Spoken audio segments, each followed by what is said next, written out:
नमस्कार, आप सभी का एक बार फिर से स्वागत है ज्ञानवीर अकेडमी के इस बेहतरीन प्लेटफॉर्म पर। मैं हूं आपका दोस्त और होस्ट एनके। एक बार फिर से इस बेहतरीन सेशन में आपका स्वागत कर रहा हूं। चूँकि ये जो अपना आज की क्लास है वो है फर्स्ट ग्रेड पीवाईक्यू साइंस, है ना। जितने भी अपने साइंस के क्वेश्चन आ रखे हैं फर्स्ट ग्रेड के अंदर 2024 से लेकर 2011 तक की जितनी भी शिफ्ट्स और जितने भी ग्रुप्स के पेपर्स हुए हैं आज तक के, उन सभी क्वेश्चंस को एक ही साथ और वो भी सॉल्व क्वेश्चंस को एक साथ डालने की कोशिश कर रहा हूँ मैं। एक्चुअली ये जो क्लास है आपकी, ये जो पूरे यूट्यूब पे मेरे हिसाब से फर्स्ट क्लास होगी जिसके अंदर जितने भी क्वेश्चंस बन रहे हैं उन क्वेश्चंस के साथ साथ में उनकी व्याख्यात्मक हल और साथ में जितने भी चारों ऑप्शंस हैं, चारों ऑप्शंस की व्याख्या भी साथ में दी गई है।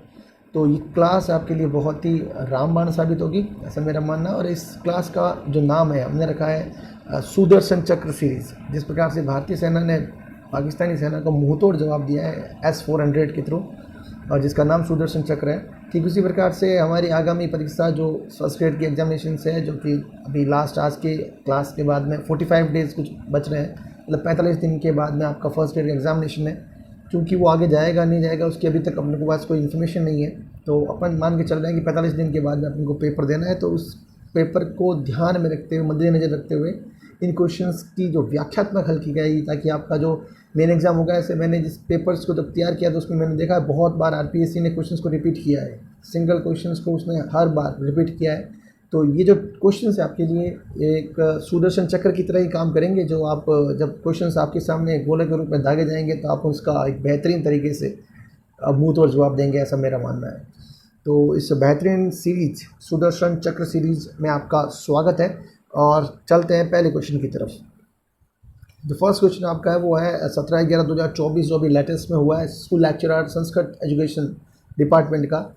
उसका क्वेश्चन है जिसमें दे रखा है कि निम्नलिखित में से किसका भार सबसे अधिक होगा।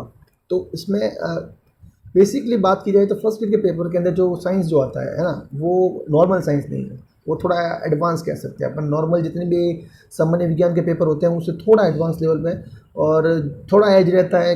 जो साइंस बैकग्राउंड से जो लोग आते हैं उनके लिए थोड़ा एज रहता है इन कंपैरिजन टू जो आर्ट्स के लोग हैं। आर्ट्स या फिर कॉमर्स से जो आते हैं उनके लिए थोड़ा सा टफ रहता है। रीज़न उसका ये है कि जो कॉन्सेप्ट्स हैं वो थोड़ा क्लियर होना चाहिए। विदाउट कॉन्सेप्ट क्लियर आप यहाँ पेपर सॉल्व नहीं कर पाते हैं। तो ये जो पहला क्वेश्चन है, आप इसका कॉन्सेप्ट मैं आपको बाद में इसको समझाऊंगा इसकी व्याख्या में, पर आप समझिए एक बार। इसको दे रखा सुक्रोज, सुक्रोज जो आपकी शक्कर जिसको बोलते हैं, चीनी बोलते हैं, शुगर, उसका एक फॉर्मूला दे रखा है C12H22O11 के 0.2 मोल CO, है ना। CO का मतलब आपका CO मतलब आपकी कौन सी कार्बोनिल कौन सी oxide, sorry carbon dioxide, carbon monoxide, sorry. तो ये कार्बन मोनोऑक्साइड्स के 2 मोल, कैल्शियम कार्बोनेट के 2 मोल और जल के 10 मोल, इनमें से किसका भार अधिक होगा, है ना। तो इसकी व्याख्या, इसका जो राइट आंसर है एक्चुअली वो, तो इसका राइट आंसर है CaCO3 के 2 मोल, है ना। तो इसका जो राइट आंसर है वो रहेगा आपका, राइट आंसर रहेगा आपका CaCO3 के 2 मोल। कैसे रहेगा वो देखिए। देखो सुक्रोज दे रखा है, सुक्रोज का वेट कितना है 342 ग्राम पर मोल। अब आप कहेंगे सर 342 कहाँ से आया, है ना। तो आपके दिमाग में क्वेश्चन आएगा 342 कहाँ से आया। तो 342 के लिए आपको चलना पड़ेगा पीछे कहानी में, और आपको समझना पड़ेगा कि 342 आए कहाँ से। 342 की कहानी को समझने के लिए आपको चलना पड़ेगा कि भैया इसमें दे रखा आपके पास C12H22O11। तो इसको समझिए, C12 है ना, इसने बोला है कि C12H22 और O दे रखा है भैया 11, है ना। अब आपको पता होना चाहिए कार्बन का नंबर क्या है ना। कार्बन का जो नंबर है आप सारणी में, वो उसका नंबर है भैया 6 नंबर पर, और उसका जो वेट है वो कितना है 12। तो अगर अपने इसमें इसका वेट निकालेंगे, कैसे निकलेगा 12 × 12, जो इसका मोलिकुलर वेट है, प्लस हाइड्रोजन का नंबर 1 होता है, उसका वेट भी 1 होता है। तो 1 + 1 × 22, सॉरी 1 × 22 करो इसको, यानी कि 1 × 22 के साथ में आप ऐड कर दो। ऑक्सीजन का जो नंबर है भैया वो होता है 8, और उसका वेट होता है 16। तो 16 × 11, है ना। ये कुछ इसकी कैलकुलेशन है। अब इसकी कैलकुलेशन निकालो आप, है ना। बिना कैलकुलेशन तो कैसे निकालेंगे अपन। तो सीधे देखिए 12 × 12 कितना हो गया, 12 × 12 हो गया 144, प्लस 22 × 1 कितना हो गया आपका, ये हो गया आपका 22, प्लस 16 × 16 × 11 कितना हो गया 176। अब इनको आप ऐड करो वापस, तो 144 प्लस 22 प्लस 176 बराबर होता है आपका 342। समझ में आया? तो ये ऐसे क्वेश्चन से आपके एग्जाम में आते हैं, तो थोड़ा सा आपको समझना पड़ेगा ना। तो कार्बन का वेट क्या से निकाला, हाइड्रोजन ऑक्सीजन तीनों के वेट को निकाल के जोड़ा 342। तो इसीलिए आपका जो क्वेश्चन है इसकी देखो व्याख्या पे वापस चलते, देखो 342 ग्राम पर मोल जो दे रखा है इसमें इंटू 0.2। अब इसने क्या कर दिया, इस 342 को इसने मल्टीप्लाई कर दिया 0.2 के साथ में, तब इसका आंसर कितना आया 68.4 ग्राम। कितना आया 68.4 ग्राम। इसी प्रकार से आप CO को निकालेंगे, तो CO का कितना आ जाएगा, CO का आप देखो वापस इसमें, CO का मतलब क्या हो गया कार्बन, कार्बन का हो गया नंबर कितना 6, वेट कितना हो गया इसका, कार्बन का नंबर 6 और इसका वेट होता है 12। तो अपन बात करेंगे यहाँ पर क्या C कितना है, कार्बन 1 है, तो अपन लिख दिया यहाँ पर कार्बन 1 है तो भैया 12 गुणा 1, तो ये हो गया आपका 12 कार्बन। तो ऑक्सीजन कितना भाई यहाँ पर, ऑक्सीजन दे रखा है यहाँ पर CO दे रखा है। ऑक्सीजन का मतलब हो गया आपका यहाँ पर ये कितना हो गया भैया, यहाँ पे थोड़ा गलत लिख रखा है, ये CO2 होगा मेरे हिसाब से, है ना, ये CO2 होगा, CO नहीं होगा, कार्बन डाइऑक्साइड होगा। तो इसमें हो जाएगा ये आपका 12 × 1 12। ऑक्सीजन का हो गया भैया आपका, ऑक्सीजन का जो मॉलिक्यूलर नंबर है वो है आपका 8 और इसका वेट जो है वो है आपका 16। तो भैया यहाँ पे हो जाएगा 16 × 2 बराबर हो जाएगा ये आपका 32। 32 प्लस 12 करेंगे तो आपका कितना हो जाएगा यहाँ पर, ये CO 32 प्लस 12 ये हो गएंगे आपके 4, ये हो जाएंगे 3 और 1 4 44 44 ग्राम। ओके 28 ग्राम पर मोल, 28 सॉरी CO का, सही सही सही, ओके ओके वापस वापस वापस वापस वापस CO2 नहीं है, तो बात यहाँ पे CO की बात, तो ये सही है, तो इसको भी अपन यहाँ से हटाएंगे, है ना, ये जो आपका है इसको भी अपन यहाँ से इरेज करेंगे क्योंकि ये CO का ही कैलकुलेशन दे रखा है। कैसा हुआ देखो वापस देखते एक बार, वापस इसको देखिए आप, यहाँ पर हो गया ये आपका, ये हो गया आपका ऑक्सीजन का 16 गुणा 1, ये हो गया आपका 16, कितना हो गया आपका ये 6 और 2 ये 8 और 2 ये 8 28। तो 28 × 2 कितना हो गया यहाँ पे 56 ग्राम। आ गया समझ में कैसा है यहाँ पर, तो ये आ गई CO की गणित। अब इसके बाद में आपके दिमाग में आएगा CaCO3 का, तो कैल्शियम का नंबर होता है भैया 20, वेट होता है इसका 40, ठीक है, प्लस C का आपको समझ में आ गया, कार्बन का कितना होता है भैया 12, तो अपन लिख दिया प्लस 12, प्लस ऑक्सीजन का अपन को समझ में आ गया, ऑक्सीजन का वेट कितना होता है 16, तो अपन लिख दिया यहाँ पर 16 गुणा 3, कितना हो गया, ये हो गया आपका 48, है ना, ये हो गया 48 और 12 कितना हो गया आपके 60, 60 और 40 कितने हो गया आपके 100, तो ये आ गया 100 ग्राम। 100 × 2 कितने हो गया आपके ये 200 ग्राम। अब ये देखिए आपका H2O का समझ में आ गया आपको, H का मतलब क्या हाइड्रोजन, हाइड्रोजन का वेट कितना होता है 1, 1 गुणा 2 ये कितना हो गया आपका, ये हो गया आपका 2, प्लस ऑक्सीजन कितना हो गया आपका, ऑक्सीजन हो गया आपका 16, तो 16 गुणा ऑक्सीजन का मॉलिक्यूल कितना 1, तो ये हो गया आपका 16, 16 प्लस 2 18, 18 × 10 ये कितना हो आपके 180 ग्राम। तो सबसे ज़्यादा वेट किसका है 68.4, 56 ग्राम, 200 ग्राम और 180 ग्राम में सबसे ज़्यादा वेट किसका है, कैल्शियम कार्बोनेट का वेट है सबसे ज़्यादा 200 ग्राम, जो सबसे अधिक है, इसलिए अपन का राइट आंसर क्या होगा CaCO3। इसका जो फर्स्ट जो ऑप्शन नंबर इसका था आपका 3 CaCO3। कैसे आया, मैंने इसकी पूरी कहानी समझाने की कोशिश की है, आप इसको नहीं समझ में आए तो एक बार फिर से वीडियो को समझने की कोशिश करना, पीछे से देखना, इसकी थ्योरी से समझ में आएगा कि ये वेट कैसे निकाला जाता है ना। तो मॉलिक्यूलर वेट निकालना आना चाहिए, सबसे बड़ी बात, इसलिए मैंने आपको बोला कि जो साइंस वाला है एक्चुअली उसका थोड़ा सा एडवांस रहता है, उनके एडवांटेज है उनके पास में। अगला जो क्वेश्चन है ये आपका 17/11/2024 स्कूल लेक्चरर संस्कृत एजुकेशन 2024 के अंदर ही आया हुआ है। ये क्वेश्चन थोड़ा इजी है ना, इसमें आपको कॉन्सेप्ट को समझना पड़ेगा। अगर आपने कॉन्सेप्ट समझ लिया तो आपका एग्जाम में कभी क्वेश्चन गलती होगा। ये रिपीटेड क्वेश्चन है, ये क्वेश्चन बार बार आया हुआ है, समझिएगा। इसने बोला OH ग्रुप का नाम क्या भैया, OH ग्रुप। अब OH ग्रुप को अपन जनरली बोलते हैं हाइड्रोक्सिल ग्रुप, या इसी को बोलते हैं अपन अल्कोहल ग्रुप। क्या बोलते हैं इसको अपन, अल्कोहल ग्रुप में। तो इसने बोला कि इसमें से कौन सा क्रियात्मक समूह जिसमें अल्कोहल है। अब एक चीज़ ध्यान रखना, जब भी अल्कोहल आए तो उसका जो अपन बोल सकते हैं ना पूर्व लग्न को बोलते हैं अपन यहाँ पे प्रीफिक्स, या इसको बोल सकते हैं अपन हिंदी में प्रत्यय। एक उपसर्ग होता है, एक प्रत्यय होता है। तो ये प्रत्यय की तरह मतलब जो पीछे लगते हैं और शब्द का जो रूप है उसका चेंज कर देते हैं। जैसे यहाँ पे दे रखा ब्यूटेनॉन, क्या दे रखा है ब्यूटेनॉन। तो ब्यूटेनॉन के अंदर है भैया आपका कीटोन। क्या है भैया आपका कीटोन। तो कीटोन आया तो ब्यूटेनॉन हो गया। तो क्या ये इसका राइट आंसर होगा? बिल्कुल नहीं होगा, क्योंकि अपन ने बोला है OH एक हाइड्रोक्सिल ग्रुप है, इसको बोलते हैं अल्कोहल, और अल्कोहल जो होता है उसके अंदर लगता है पीछे ऑल। तो यहाँ पे क्या लगेगा? ब्यूटेन प्लस ऑल, तो ये क्या हो गया आपका? ब्यूटेनॉल। तो यहाँ पर क्या होगा? ये आपका, ये है आपका अल्कोहल।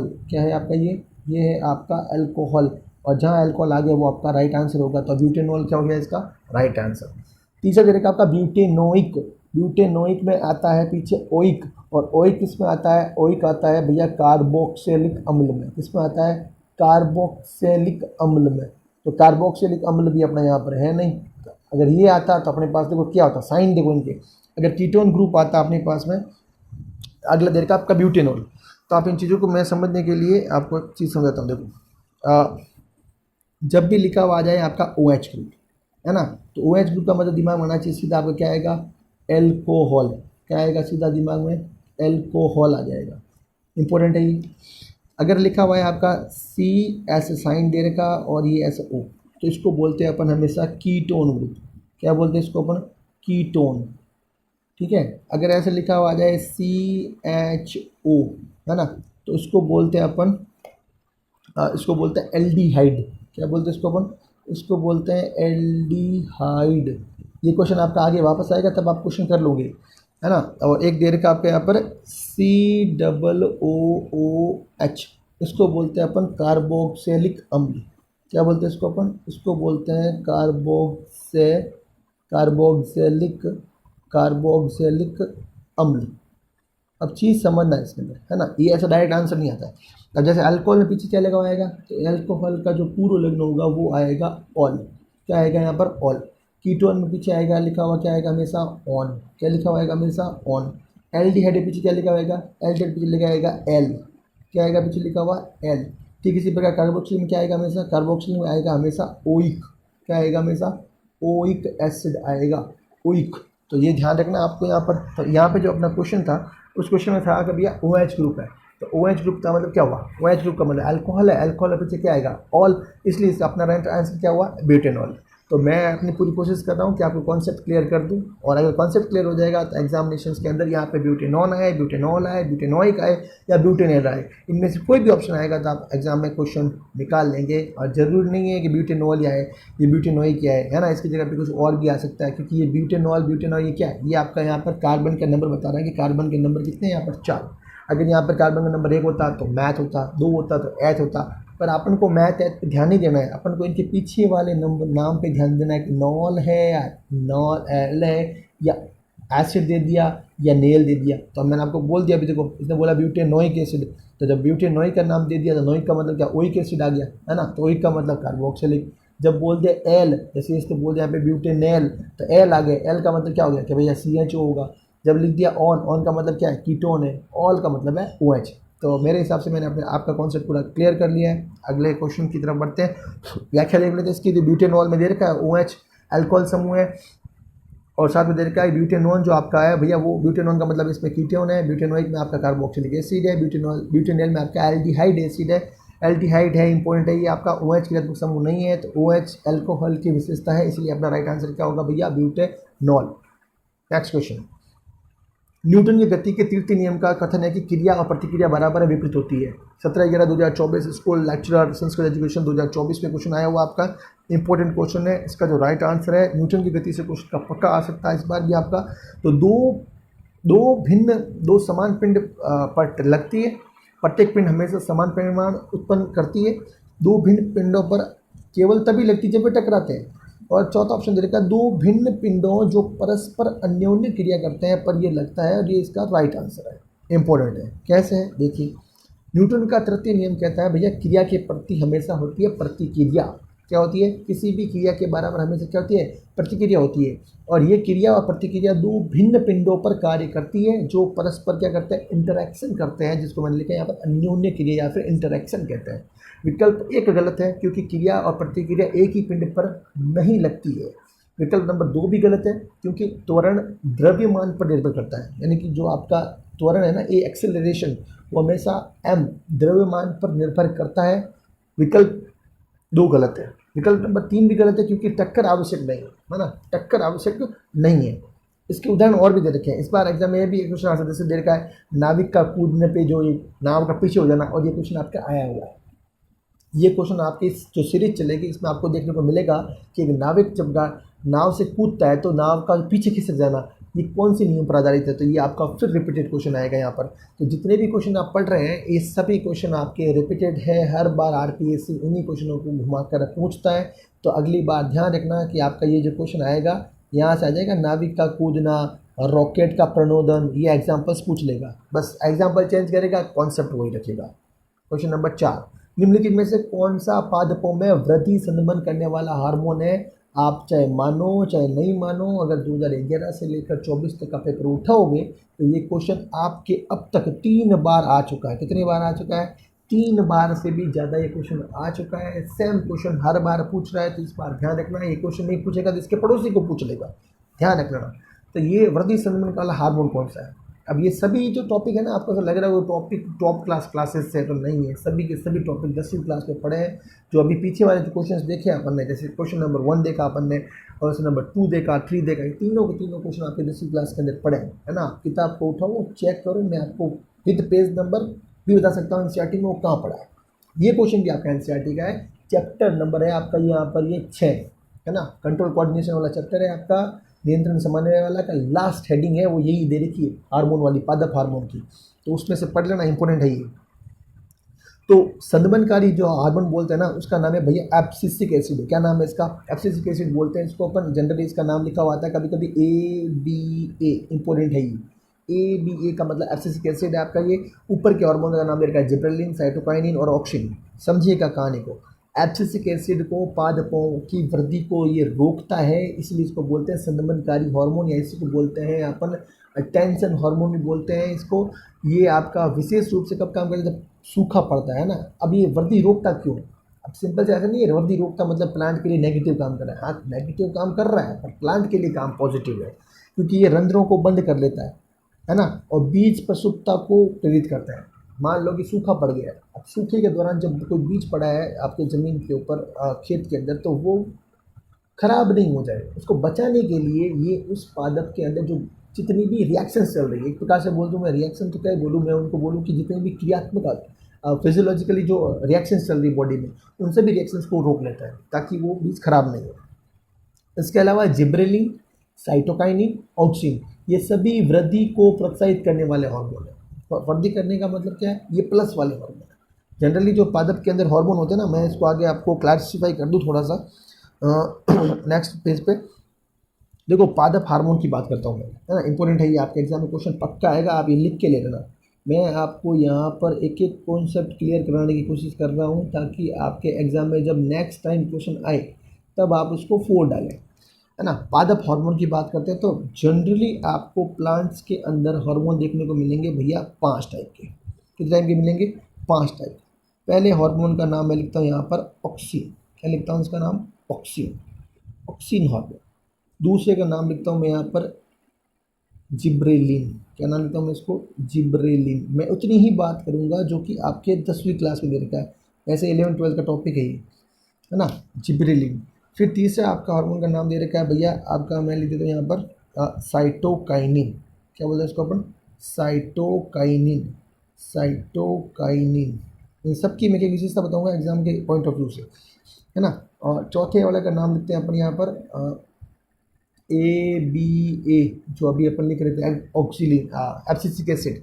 और पाँचवें का नाम आपके हार्मोन का नाम है, मैं वो यहाँ लिखता हूँ यहाँ पर, पाँचवें का नाम लिखता हूँ मैं यहाँ पर, इसका नाम है भैया आपका एथिलीन। क्या लिखता हूँ इसका? एथिलीन। इंपॉर्टेंट है। अब सुनिएगा, जब भी ऑक्सीजन का क्वेश्चन आएगा आपका तो आपको सीधा पूछेगा भैया सूट की वृद्धि या रूट की वृद्धि, है ना। तो मैं बोल दूं आपका तने की वृद्धि। क्या लिख दूँ मैं आपके? मैं लिख दूँ यहाँ पर पादप की शीर्षस्थ वृद्धि। तने की वृद्धि नहीं लिखूँगा मैं, लिखूँ यहाँ पर लिखूँगा शीर्षस्थ वृद्धि। शीर्षस्थ वृद्धि को जनरली अपन बोलते हैं यहाँ पर एपिकल ग्रोथ। क्या बोलते हैं अपन इसको? Apical growth. तो एपिकल ग्रोथ के लिए रिस्पॉन्सिबल कौन है? एपिकल ग्रोथ के लिए रिस्पॉन्सिबल है आपका ऑक्सीजन। और अगर आपसे पूछे कि एक पादप है उसकी वृद्धि होती जा रही है ना, उसकी जो लंबाई बढ़ती जा रही है, है ना, उसकी पादप की मैं बोल दूँ लंबाई का बढ़ना, यानी कि टिप वाले भाग का बढ़ना, या फिर इसका रूट वाले भाग का, रूट का मतलब इसकी जड़ का बढ़ना, तो जड़ और उसके तने की वृद्धि का जो सबसे आगे वाला भाग है, टिप वाला पोर्शन है, उसके लिए शीर्ष भाग की वृद्धि के लिए कौन जिम्मेदार होगा? ऑक्सिन। Important question. दूसरा आपका जिब्रेलिन। जिब्रेलिन का काम क्या होता है? जिब्रेलिन का मेन काम होता है तने की वृद्धि। क्या काम होता है इसका काम होता है जनरली तने की वृद्धि का काम किसका होता है? एग्जाम क्वेश्चन आया सीधा कि भाई तने की वृद्धि के लिए जिम्मेदार हार्मोन कौन सा होगा? तो जिब्रेलिन हार्मोन होगा। ध्यान रखना, ये जिब्रेलिन हार्मोन आपके पादप की मैं बोल सकता हूँ कि चौड़ाई बढ़ाने का काम भी करता है, और तने को बढ़ाने का काम भी किसका काम होता है? जिब्रेलिन का। इतना ध्यान रखना। साइटोकिनिन का दिमाग में आए तो साइटो का मतलब होता है कोशिका, तो इसको अपन लिख सकते हैं कोशिका विभाजन वाला हार्मोन। कौन सा हार्मोन है आपका ये? कोशिका विभाजन वाला हार्मोन। इतना ध्यान रखना। आपको क्या रखना है? साइटो का मतलब भी क्या होता है? साइटो का मतलब होता है भैया सेल। क्या होता है? सेल। तो सेल। और काइनिन का मतलब होता है डिवाइडेशन, ऐसा हार्मोन जो सेल डिवीजन करता है। एबीए का मतलब अपन पीछे पढ़ चुके हैं पूरी थ्योरी में कि एबीए क्या है? आपका संदमनकारी हार्मोन है, पादप के वृद्धि को रोकता है। इंपॉर्टेंट है। लास्ट वाला आपका जो भैया है एथिलीन हार्मोन, किसान द्वारा यूज़ किया जाने वाला सबसे ज़्यादा हार्मोन, एकमात्र ऐसा हार्मोन जो कि भैया होता है गैस के फॉर्म में। किस फॉर्म में होता है भैया? Gas form. बाकी वाले सब के सब आपके लिक्विड फॉर्म में है। ध्यान रखना, ये सब के सब हार्मोन लिक्विड में है। एथिलीन आपका ऐसा हार्मोन है जिसको अपन बोलते हैं गैसियस हार्मोन है। ये पादपों के अंदर फल को अपन देखते हैं ना, बहुत सारे फल को पकाते हैं, तो फल को पकाने के लिए जो गैस यूज़ की जाती है उसका नाम ही क्या है? Ethylene gas. इसका जो व्यापारिक यूज है इसका नाम है इथेफॉन। क्या नाम है इसका? इस एथिलीन का व्यापारिक जो यूज है उसका नाम है इथेफॉन। तो मेरे हिसाब से पादप हार्मोन का ये पूरा कॉन्सेप्ट मैंने आपके सामने क्लियर कर दिया है। इससे बाहर कुछ भी नहीं। अगर आपने इतना याद कर लिया है तो आपका पादप हार्मोन का क्वेश्चन कभी भी गलत नहीं होगा। बढ़ता हूँ मैं आगे। क्वेश्चन नंबर 5, निम्नलिखित में से कौन प्रकृति एवं प्राकृतिक संसाधनों के संरक्षण के अंतर्राष्ट्रीय संघ IUCN international union of conservation of nature and natural resources के द्वारा संरक्षण के उद्देश्य से वर्गीकृत पौधों और जानवरों की संकटग्रस्त प्रजातियों की श्रेणी से संबंधित नहीं है? यानी ये बता रहा है कि भैया इनमें से कौन सा जो ग्रुप है आपका जानवरों का, वो आपका वो आपका जो इसमें सम्मिलित नहीं है, संकटग्रस्त प्रजातियों की श्रेणी के अंदर सम्मिलित नहीं है। तो नाम दे रखे हैं लुप्तप्राय प्रजातियां, सुभेद्य प्रजातियां, दुर्लभ प्रजातियां और विलुप्त प्रजातियां और अनुत्तरित प्रश्न। इसका जो राइट आंसर रहेगा वो रहेगा आपका दुर्लभ प्रजातियां, है ना। तो इसका राइट आंसर क्यों दुर्लभ प्रजाति वो भी देख लेते हैं पीछे।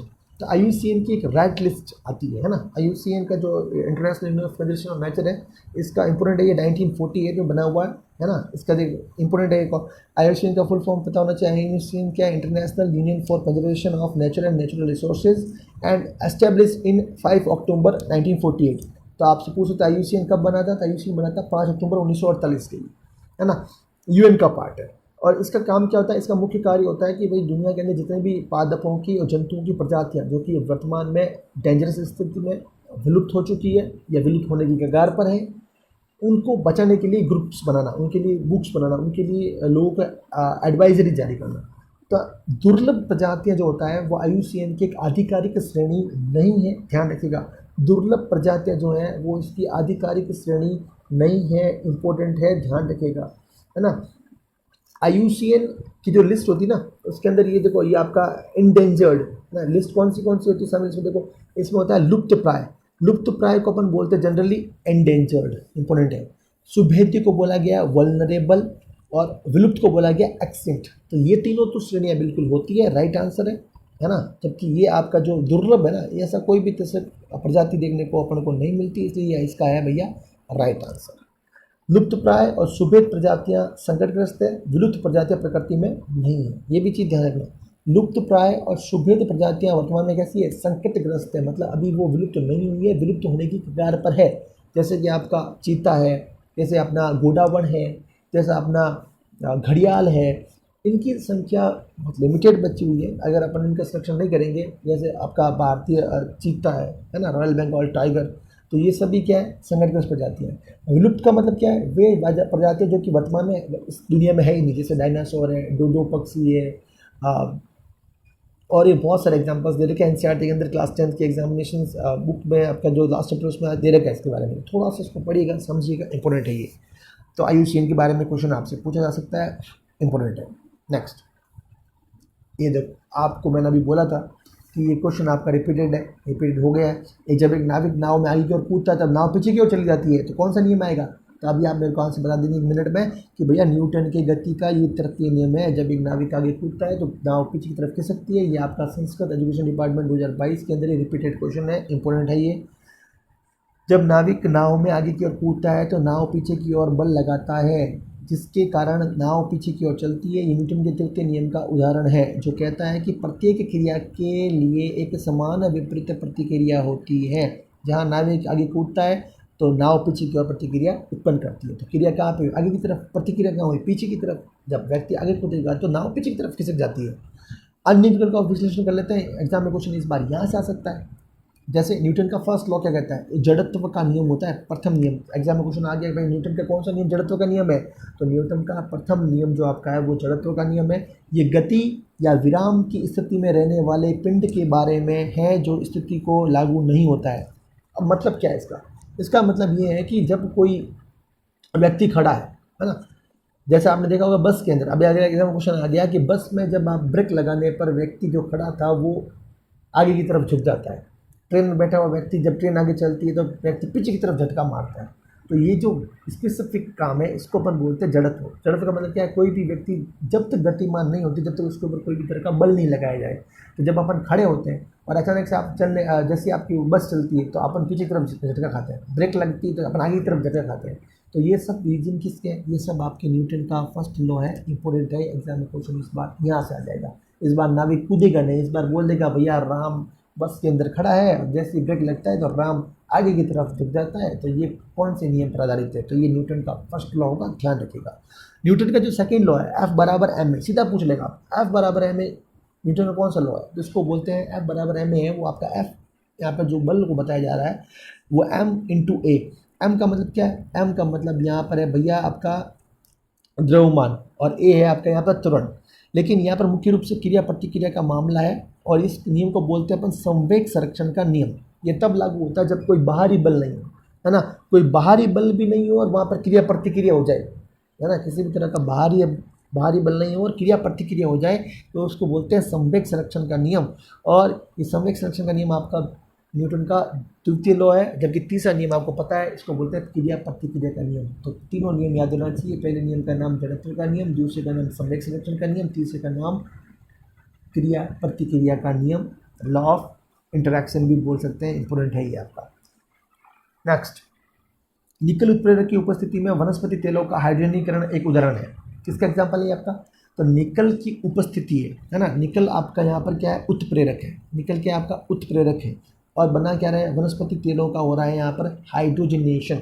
आपने कभी नाम सुना होगा वनस्पति तेल, या जिसको अपन बोल सकते हैं डालडा घी। तो वो एक्चुअल में कोई घी नहीं होता है, वो आपका तेल ही। उस तेल को अपन ने क्या कर दिया? हाइड्रोजनाइजेशन की एक अभिक्रिया करवाई है, जिससे वो उस लिक्विड फॉर्म से ठोस फॉर्म में आ जाता है। कभी आपने डालडा घी देखा होगा तो वो एकदम ठोस होता है, पत्थर जैसा। तो वो कठोरता उसमें कहाँ से आती है? इसी रिएक्शन के बारे में ये आपके बात कर रहा है, इंपॉर्टेंट है। तो इसका जो आपका राइट आंसर होगा जनरली वो आपका होगा भैया यहाँ पर वनस्पति तेल जो होगा इसके अंदर क्या होता है? इसका एडिशन रिएक्शन होता है, संकलन अभिक्रिया बोल सकते हैं इसको अपन। इसमें यहाँ पर अणुओं का होता है जोड़। निकल उत्प्रेरक की उपस्थिति में वनस्पति तेलों का हाइड्रोजनीकरण एक ऐसी प्रक्रिया है जिसमें वनस्पति तेल जिनमें असंतृप्त वसा होती है, जिनमें दोहरे बंधन होते हैं, में हाइड्रोजन अणुओं का होता है संकलन। यह प्रक्रिया दोहरे बंधनों को तोड़कर उन्हें एकल बंधनों में परिवर्तित करती है, जिससे संतृप्त वसा जैसे वनस्पति घी बनती है। और ये एक संकलन अभिक्रिया, इसको अपन एडिशन रिएक्शन के एग्जांपल दे सकते हैं। देखो यहाँ पर आपको एक दो शब्द दिख रहे हैं बार बार, एक दिख रहा है असंतृप्त, एक संतृप्त। अब सुनिएगा संतृप्त क्या होता है। जब कार्बन होता है ना, उस कार्बन के अंदर दो तरह की गुण देखने को मिलता है। जो भी कार्बन के अंदर डबल बॉन्ड और आपका जो ट्रिपल बॉन्ड बनता है ना, मैंने दो बॉन्ड बनाए, डबल बॉन्ड और आपका एक ट्रिपल बॉन्ड, इनको बोलते हैं अपन असंतृप्त वसा। जबकि सिंगल बॉन्ड वाली होती है इसको बोलते हैं अपन संतृप्त वसा। तो यहाँ पर साफ लिखा हुआ है कि इस अभिक्रिया में असंतृप्त वसा दोहरे बंधन वाले होते हैं कि अणुओं का संकलन होता है, और इस प्रक्रिया द्वारा दोहरे बंधनों को तोड़कर एकल बंधनों में, यानी कि यहाँ पर डबल बॉन्ड जो था उसको तोड़कर क्या बना दिया गया है? सिंगल बॉन्ड बना दिया गया है। और साथ ही साथ यहाँ पर दो जो हाइड्रोजन के अणु हैं, उन दोनों हाइड्रोजन के अणुओं को यहाँ पर इन आर के साथ में यहाँ पर अटैच कर दिया गया है। है ना। तो यहाँ पे कार्बन को देखिएगा, कार्बन के साथ में देखो ये दोनों हाइड्रोजन यहाँ पे ऐड हो गया, ये ऐड ये भी ऐड। जब कोई भी रिएक्शन में कोई भी चीज़ ऐड होती है तो उसको बोलते हैं भैया एडिशन रिएक्शन। क्या बोलते हैं इसको अपन?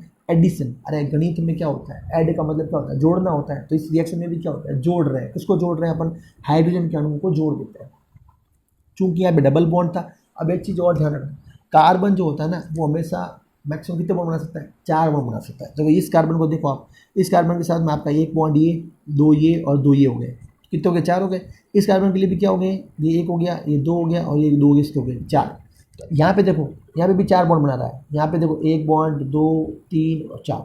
यहाँ पे भी कितने बन रहे हैं? 1 2 3 4। मतलब कार्बन के साथ में हमेशा अधिकतम 4 बॉन्ड बनाए जा सकते हैं। सिंगल बॉन्ड बनेंगे तो भी 4, है ना। ट्रिपल बॉन्ड की बात यहाँ पर नहीं हुई।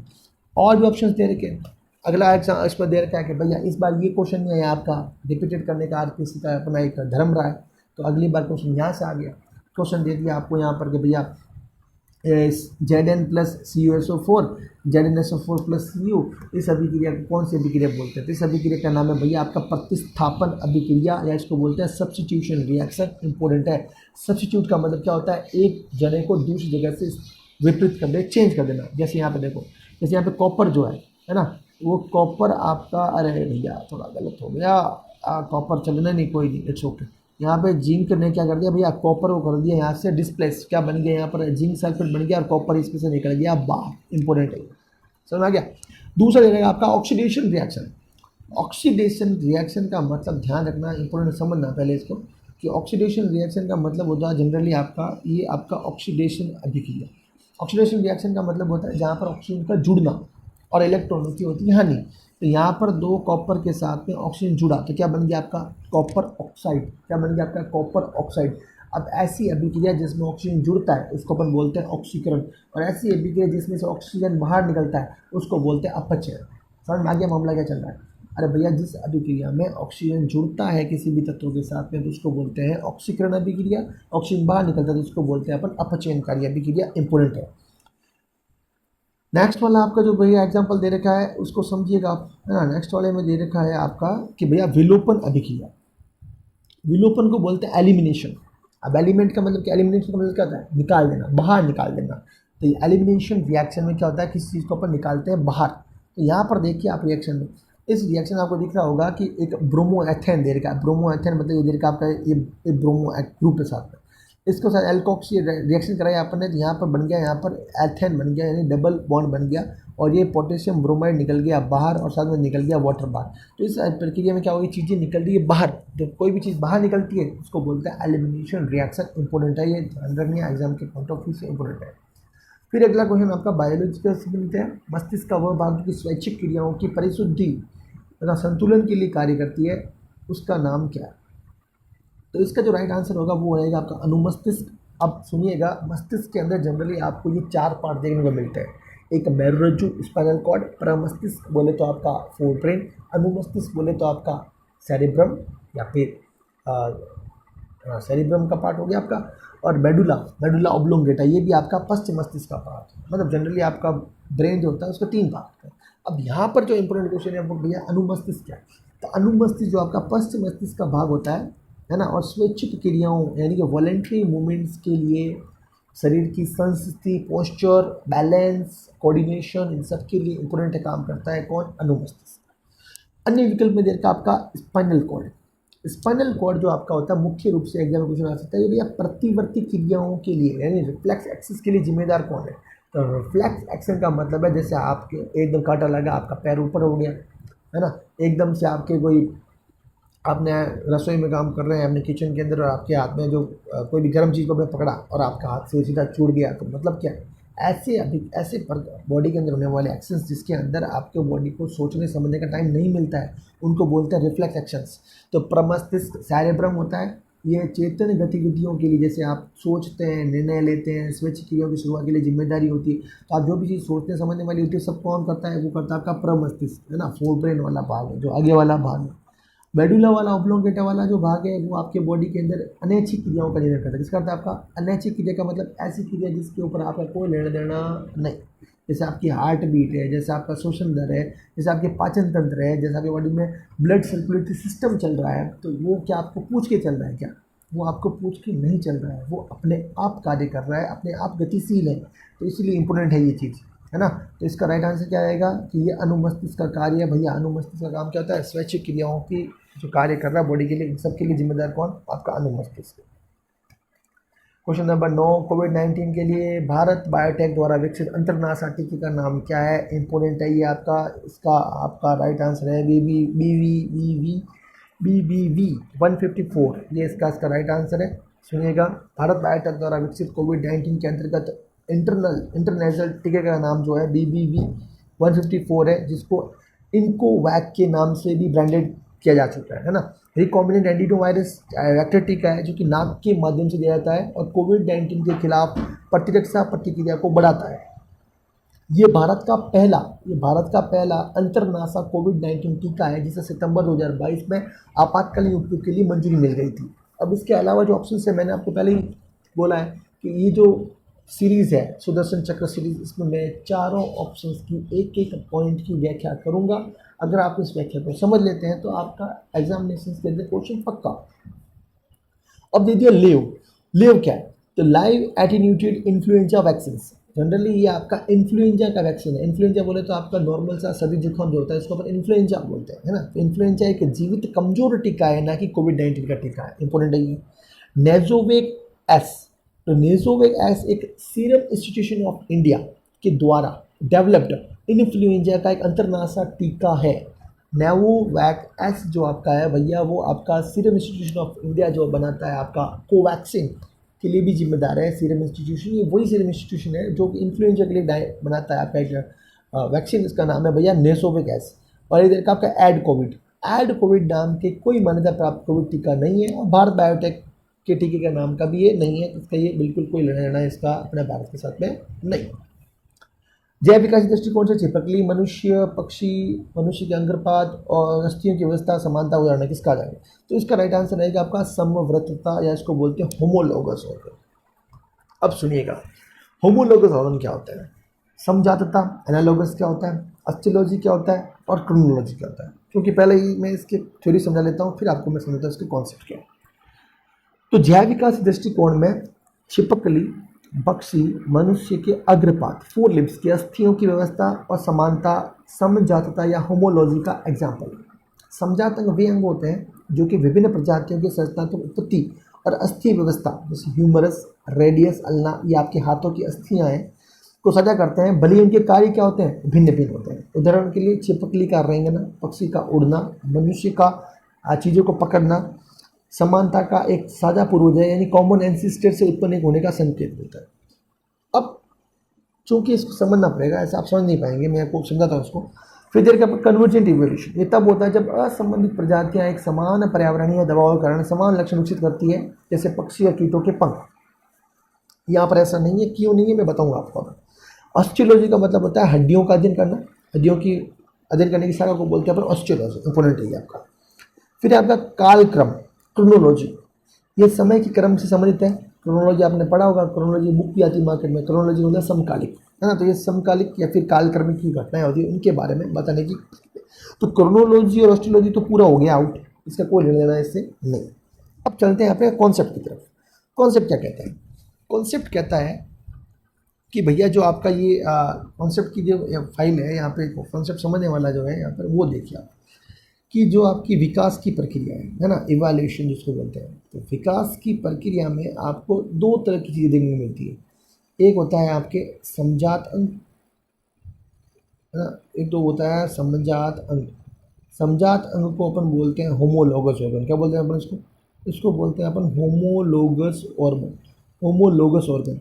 और इसको बोलते हैं अपन यहाँ पर दूसरे वाले को बोलते हैं समवर्ती अंग। क्या बोलते हैं अपन इसको, समवर्ती अंग।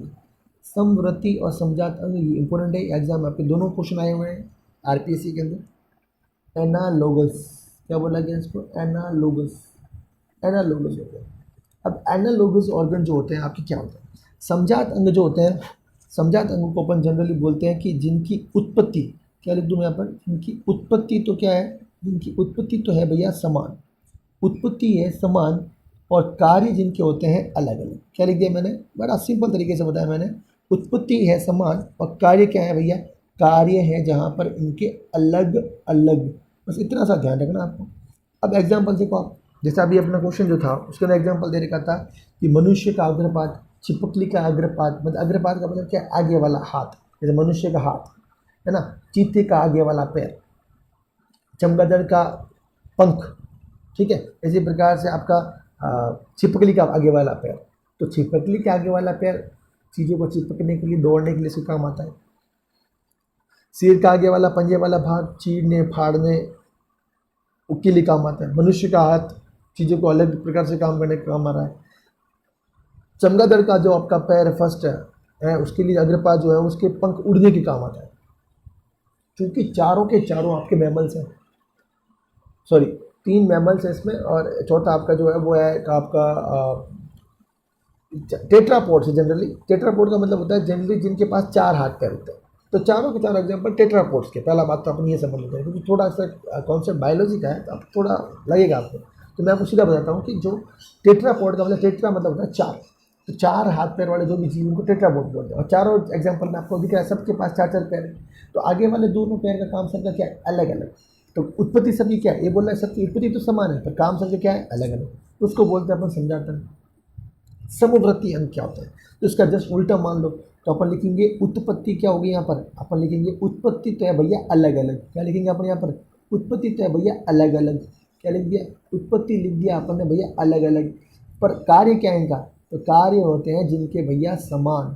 कार्य क्या होते हैं, कार्य जिनके होते हैं भैया समान, उसको बोलते हैं अपन समवर्ती अंग। क्या बोलते हैं अपन इसको, अपन समवर्ती अंग। इंपॉर्टेंट है, समवर्ती समझात में इंपॉर्टेंट है, ये क्वेश्चन बच्चा हर बार गलत कर लेता है। तो समवर्ती अंग का मतलब जिनकी उत्पत्ति अलग अलग है। जैसे मान लो पक्षी का पंख, और आपसे एग्जाम्पल दे दिया कि भैया कीट का पंख, तो पक्षी भैया अलग ग्रुप का है, कीट आपका अलग ग्रुप का है, दोनों के दोनों क्या है, उत्पत्ति दोनों के अलग अलग है, दोनों का काम क्या है, समान, दोनों उड़ते हैं।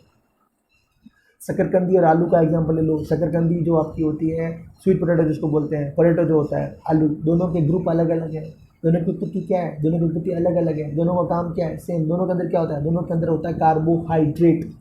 इसी बार एग्जाम्पल एक और दे रखा, आपका हाथी के दांत दे दिया, मनुष्य का दांत दे दिया, तो दोनों जीव अलग अलग, दोनों के ग्रुप अलग अलग, पर दोनों का काम क्या है, दोनों का क्या है, सेम है, इसलिए वो भी क्या हो गया, उत्पत्ति अलग अलग पर काम समान होंगे, तो उसको बोलेंगे समवर्ती अंग। तो समजात समवर्ती अंग होते हैं। और एक होते हैं आपके अवशेषीय अंग। अवशेषीय अंग का मतलब होता है वे अंग जो वर्तमान में कार्यशील नहीं है, मनुष्य के शरीर में आपके अवशेष के रूप में पड़े हैं, उनको बोलते हैं अपन अवशेषीय अंग, है ना।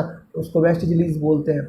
अवशेषीय अंग जैसे मतलब आपके बॉडी में है जो आपका छोटी आंत के पास में जो लगा हुआ क्या आपका अपेंडिक्स, है ना, रदनक, ये सब के सब मनुष्य की बॉडी के अंदर क्या है, ये आपके अवशेषीय अंग के एग्जांपल्स हैं। समझिएगा चीज़ों को, मैंने आपके पूरे कॉन्सेप्ट्स को क्लियर करने की कोशिश की है। आज की क्लास को मैं यहीं पर समाप्त करूंगा, क्योंकि जो आगे क्वेश्चंस और भी दे रखे हैं, है ना, 11 से लेकर कंटिन्यू क्वेश्चंस हैं, पर क्योंकि क्वेश्चंस की जो थ्योरीज है मेरे को उसको समझाने में थोड़ा टाइम लग रहा है, और आप भी समझ सकते हैं कि समझ जाना भी बहुत ज़रूरी है, अन्यथा कॉन्सेप्ट क्लियर नहीं होगा।